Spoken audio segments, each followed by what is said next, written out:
महसूल सेवक संघटना आपल्या मागण्यासाठी नागपूर संविधान चौकामध्ये मागील 30 दिवसापासून अन्नत्याग आणि आमरण उपोषण करत होते। महसूल सेवक कोतवाल पदावरील अधिकारी व प्रशासकीय चतुर्थ श्रेणी दर्जा मिळावा ही त्यांची मुख्य मागणी आहे।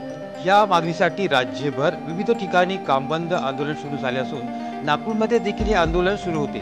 नागपूर संविधान चौक येथे अनेक महसूल सेवक उपोषण सुरू होते। काल रात्री महसूल मंत्री व पालकमंत्री चंद्रशेखर बावनकुळे यांनी संविधान चौकात उपोषण स्थळी भेट दिली आणि त्यांची मागणी पूर्ण करण्यासाठी सर्वतोपरी प्रयत्न करू असा आश्वासन दिला।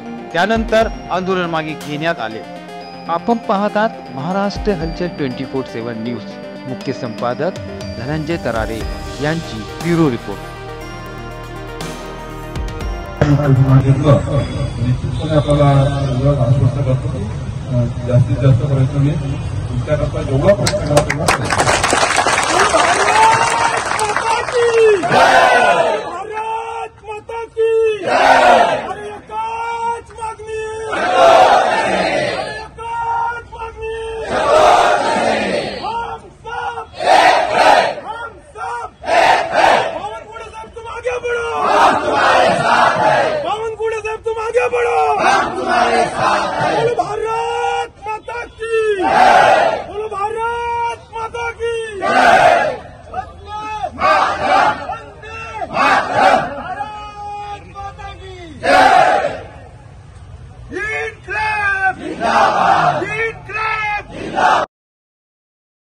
आपण हा विषय अंतिम करू। माझी विनंती आहे की आपण आता आंदोलनाचा वापर कमी करावा अशी माझी विनंती आहे।